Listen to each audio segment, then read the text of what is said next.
Guys, good evening sa inyong lahat. So kakatapos lang ng ng event ng Miss Teen Kumon at tapos na, at narito yung resulta ng pinagpagura namin at pinagpagura ng handler ng aking anak. So ipapakita ko sa inyo yung mga award niya bilang isang Miss Teen. At hindi naman siya Miss Teen talaga, pero at least nakapasok siya sa top 4. Yan. Yan yung niya, oh.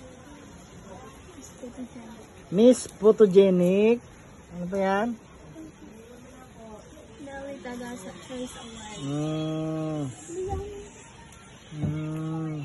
So, ayan na siya, oh.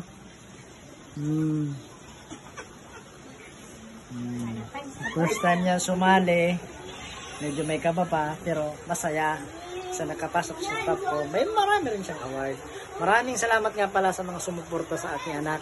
Lalong-lalo na sa mga followers ko, sa mga nag-share ng picture niya, yung mga nag-likes, nag-comment.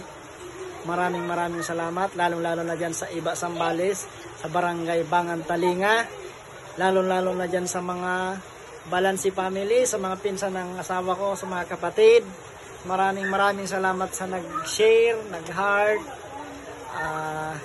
Isang magandang karangalan sa akin, sa aking asawa, sa aming pamilya, na kahit ganito lang ang nano ng anak ko, nakita ko yung mga sumuporta sa kanya, at lalo-lalo yung mga tita niya dito, pinsan niya, naghihiyawan yung lula niya dito. Wala lang dito yung mama ko, pero kung nandito yung mama ko, ay nako, siya ang pinakamaingay sa event na yun. Hanggang sa muli, maraming salamat ulit sa mga sumuporta sa aking anak. Maraming salamat. Mabuhay tayong lahat.